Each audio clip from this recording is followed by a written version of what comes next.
Your daily MCQ number 1 mathematics. हमारा पहला MCQs आज का है, which one is an irrational number. हमने ये देखना है कि इन चारों ऑप्शंस में कौन सा नंबर या कौन सा ऑप्शन ऐसा है जो कि इर्रेशनल है। ऑप्शन 1 के बारे में अगर हम बात करें तो ऑप्शन 1 में हमारे पास एक डेसिमल नंबर है, जो कि डेसिमल पॉइंट के बाद हमारे पास लिमिटेड नंबर्स हैं, यानी एक स्टॉपिंग पॉइंट इसका है। इस वजह से इसको एक नाम दिया जाता है टर्मिनेटिंग डेसिमल। और ये सारे टर्मिनेटिंग डेसिमल्स हमारे पास रेशनल के कैटेगरी में आते हैं।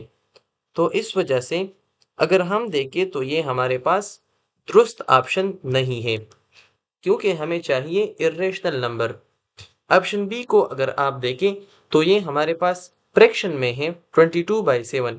22/7 हमारे पास p/q फॉर्म में है। p और q दोनों सेट ऑफ इंटीजर्स से बिलोंग करते हैं और इसके अलावा q नॉट इक्वल टू 0 है। तो ये तीनों ऑप्शंस जिस नंबर में पाए जाए वो भी हमारे पास रेशनल की कैटेगरी में आता है। तो ऑप्शन बी भी दुरुस्त ऑप्शन नहीं है।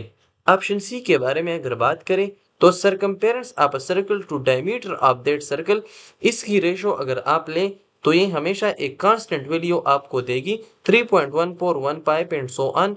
इसी तरह अगर आप देखें तो ये हमारे पास नॉन टर्मिनेटिंग है।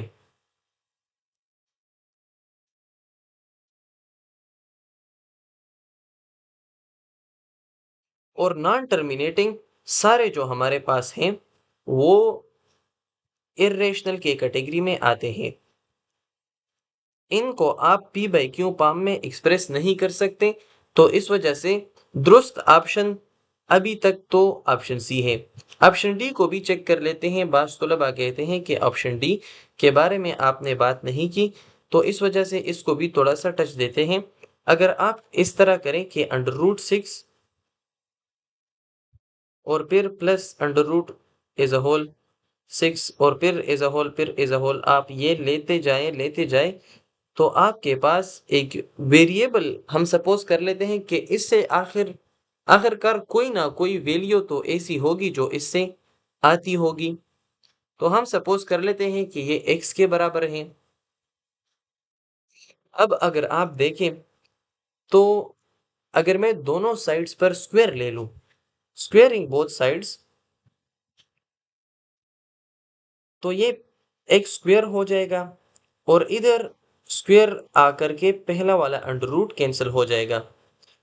तो लेफ्ट हैंड साइड पर हमारे पास आ जाएगा 6 plus under root as a whole 6 plus under root as a whole plus and so on. इसी तरह ये सिलसिला जाता रहेगा और दूसरे साइड पर x स्क्वायर आ जाएगा।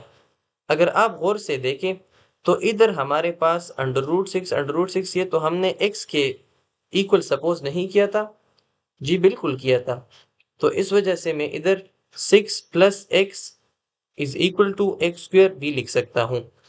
और इसी को अगर आप सोल्व करें तो इससे x के दो वैल्यूज आ जाएंगी जिसको आप इजीली लिख सकते हैं। इधर मैं सॉल्यूशन करके टाइम नहीं लेना चाहता, इसलिए आप इसे खुद सोल्व कीजिए।